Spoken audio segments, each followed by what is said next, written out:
The headline reads, Simple Sugar Compound Improves Function of Multiple Sclerosis Patients, a UCI study shows. Wait, did they just say that sugar can improve MS?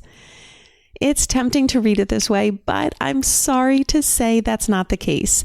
This simple sugar that they're referring to is not the sweet stuff found in fruit and candy. However, there is a food source and supplement source for it. And yes, their study did suggest that it could help improve function in multiple sclerosis. So let's break it down and see what it means for you. And just a reminder, I am not a researcher, scientist, or doctor. I'm your fellow MS sister trying to stay on top of the MS research and simply sharing my understanding and interpretation of the study. If you have an interest in any of the news segments, I encourage you to check out the full study for your own interpretation. And of course, these are great topics to discuss with your doctor, who is the best person to address all your health and medical needs. There are 1 million people diagnosed with multiple sclerosis in the U.S., so that makes you 1 in a million. And you have a special purpose in this world that no diagnosis can take away from you. So if you are ready to reclaim your body, mind, and life from multiple sclerosis, welcome to my MS podcast. I'm your host, Alene Brennan. Today's news comes from the labs of University of California, Irvine School of Medicine, where researchers are diving deep into a compound called N-acetylglucosamine. Now, before you try figuring out how to pronounce that, let alone spell it, let me break it down for you. What exactly is N-acetylglucosamine? It's derived from glucose, the main sugar our bodies run on. This is why you're seeing sugar in the headlines for this research. So it's sugar, but not the kind you think of. It's not the same kind of sugar you find in fruits or candies. The sugar you find in fruits is primarily fructose, and candy often contains sucrose. These sugars are primarily used by your body for energy. And of course, they come with a sweet taste. N-acetylglucosamine is a monosaccharide like glucose and fructose. However, it's not typically used as a source of energy. Instead, it plays a more specialized role forming structures and molecules in cells. So, in short, even though it's a sugar molecule, it doesn't come from fruit or candy, nor does it give your taste buds that sweet hit or your body a boost of energy. The main point, don't interpret this headline as a green light to start using sweets to manage multiple sclerosis. I know, I would love it to be the case myself as well, but it's not, and it's important that we know the facts. So where can we find N-acetylglucosamine? It's actually found in small amounts in shellfish like crabs, shrimp, and lobster. There's also a supplement form that you can buy on the market today. Now, speaking of supplements, when you hear N-acetylglucosamine, 2 other supplements may come to mind. They did for me at least, so I wanted to understand if there was any connection. N-acetylglucosamine, the supplement that was used in this study, sounds a lot like N-acetylcysteine. And N-acetylglucosamine also sounds similar to glucosamine, i.e. the glucosamine chondroitin supplement that we hear a lot about for joint health. So I wanted to understand, is there any connection and can you use one in place of the other? In short, the answer is no.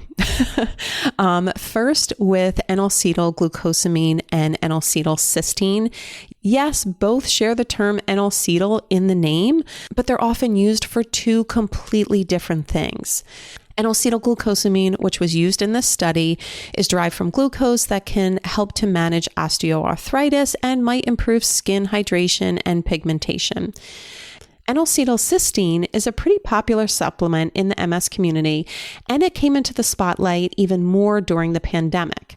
So this supplement, this is not the one that was used in the study, but again, sounds similar, is used to primarily clear mucus in the respiratory conditions, hence why it became more popular during the pandemic.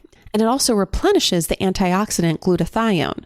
Now, boosting glutathione may benefit those living with MS by minimizing antioxidant stress and reducing inflammation, two key factors in the disease progression.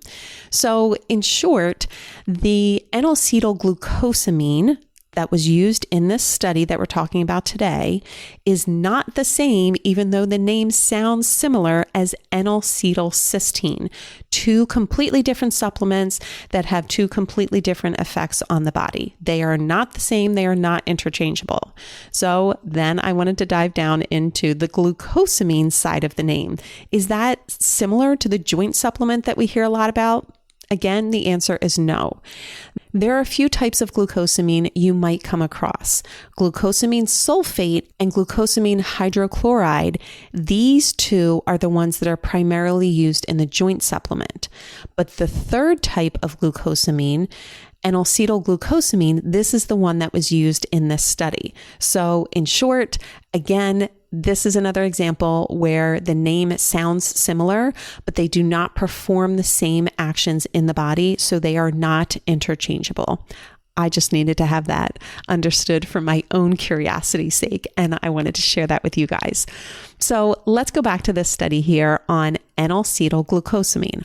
What is all of the hype about? Well, University of Irvine researchers have suggested that this sugar compound can help to reduce brain inflammation. It can promote the repair and regrowth of myelin, that protective layer around our brain's wiring, and it can even improve neurological functions. Yes, and yes, please. This is huge because current MS treatments have limitations and there's still so much that we don't know. So let's dive deeper into this study because it sounds pretty good. This was an open label or an unblinded study. Now, I'm going to explain what that means in a minute, so just tuck that in the back of your mind.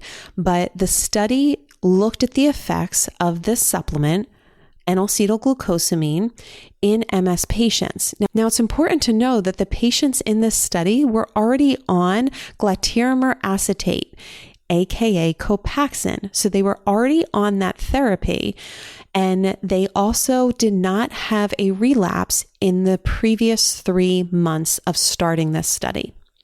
Participants were given a powder form of the supplement that they took orally, and they received like these pre-measured packets.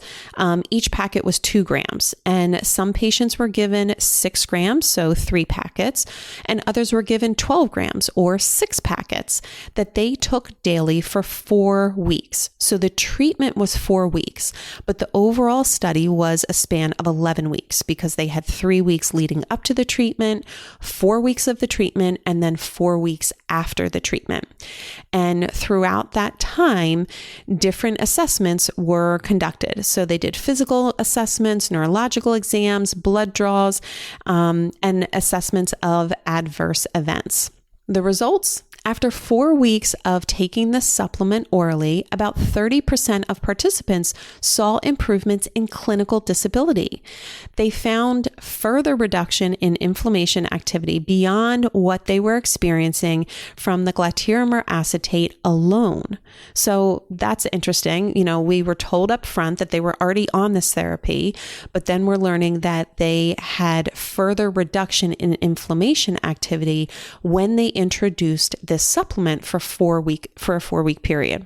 And apparently other FDA approved MS treatments have not reduced these certain inflammatory markers the same way that this supplement did. So that's really encouraging. The study suggests that this supplement might cross the blood-brain barrier to target the central nervous system inflammation, which is something that most MS treatments cannot do. Again, our biggest disadvantage with MS is that it's affecting the brain, our most protected organ in the body. Our body has a barrier around the brain to protect it, the blood-brain barrier. And very, very, very few things can cross this barrier. So that's why it makes treating MS so challenging, because most medications cannot cross the blood-brain barrier. But this study suggests that maybe this supplement can. The other benefits here are that this supplement has potential advantages, like it's high in safety, it's low in cost, and it's just an over-the-counter dietary supplement. So it had some promising results and it has a lot of potential advantages. However, there are two important notes that I want you to be aware of and are very important for us to keep in mind as we are interpreting this research. The first is that researchers behind the study have filed for a patent related to N-acetylglucosamine. This doesn't completely discredit their findings, but it's important to keep in mind as more studies unfold, because a patent essentially gives them certain rights to use or sell the supplement for a specific application in MS.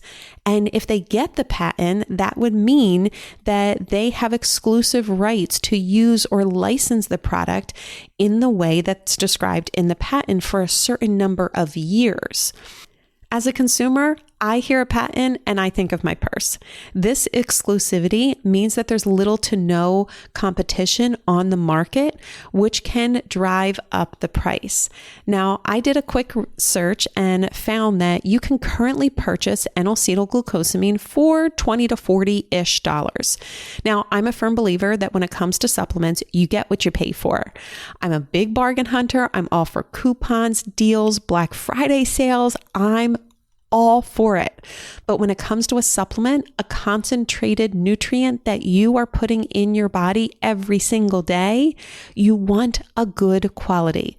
Personally, I don't want a McDonald's version of supplements. That said, there are a lot of ways that you can save on supplements that I talk about in other episodes of this podcast. And of course, as a member of this podcast community, you get a discount on the supplements that I use in my nutrition coaching practice. If you want to learn more, you can head over to alenebrennan.com/supplements. But my point here is that we don't know what the price point will be if and when the formulation of this supplement goes to market based on this study. But if a patent is granted, it gives them the opportunity to spike that price a bit without competition. Think of it in terms of the brand name versus generic name drugs. When the brand name drug goes to market, it's often more expensive until the patent expires. Once the patent expires, then there's increased competition and it generally lowers the price. So if a patent is granted for this particular supplement in the way that it was used in this study, it could have an initial increase in price, but then after the patent expires, there can be more competition and it drives that price down. So just something to keep in mind. Just because somebody files for a patent doesn't discredit their research or their findings, but it's something to keep in mind because they now have a vested interest, and the benefits for them financially, if this works, is tremendous. So again, it doesn't discredit the research, but it's something that we need to keep in mind. Now, the other important factor here is that this was an unblinded or open label study, meaning that both the participants and the researchers know who is receiving the treatment. This isn't ideal for a study because it can influence and skew the results. If you're not too familiar with studies, let me give you a quick breakdown. So there's a blinded study and an unblinded study. In a blinded study, participants and often researchers do not know who's receiving the experimental treatment and who's receiving a placebo or another control treatment. Now, there are varying degrees of this. A single blinded study, participants typically do not know what they're receiving, but researchers do. In a double-blinded study, neither the participants nor the researchers know who's receiving the treatment. This is kind of the gold standard in many types of clinical research because it minimizes any bias. In a triple-blinded study, neither the participants, researchers, or the people analyzing the data know who received which treatment. This adds an extra layer of bias prevention. Now, an unblinded or open label study, this is the one that was used in this case here, both participants and researchers know who is receiving which treatment. Again, this isn't ideal because it creates the potential of bias. If you know that you're receiving the experimental treatment, you might perceive improvements due to the placebo effect. So it's not ideal. It doesn't completely discredit the research, but just a little side note. And another side note, if you are interested in the concept of the placebo effect, I highly recommend that you check out the work of Dr. Joe Dispenza. I know many people in our community here have read his books, listened to many of his lectures, but he wrote some pretty incredible books about the power of the placebo effect and therefore how powerful our minds can be in healing our body. It's really fascinating. And he started on this work because of his own profound healing from a traumatic accident. He's now a renowned lecturer, researcher, and author on the idea that our thoughts can influence our health. So again, if you're interested in the concept of the placebo effect, go check out Joe Dispenza. Okay, but back to our study. Being unblinded introduces potential challenges and bias. It doesn't automatically discredit the results. However, it does emphasize the need for careful interpretation of the data and ideally further validation through blinded studies. This is yet another example of research that is being done every single day to find new treatments for multiple sclerosis. This study showed that a simple sugar compound that can be taken in a supplement form could have promising hopes and benefits for us. However, as noted, this is a preliminary study that certainly needs to be repeated with higher standards to reduce the potential bias in the results. I look at it as just one more step in the right direction. So what do we do in the meantime? Keep talking to your doctor for the best plan for you, and in between appointments, play your role through diet and lifestyle to reclaim your body, mind, and life from multiple sclerosis. Well, my friend, we've reached the end of this episode. Pick one lesson from today's discussion and put it into action now. It's time to reclaim your body, mind, and life from multiple sclerosis. And for more resources, events, and programs, head over to alenebrennan.com. See you on the next episode of my MS podcast.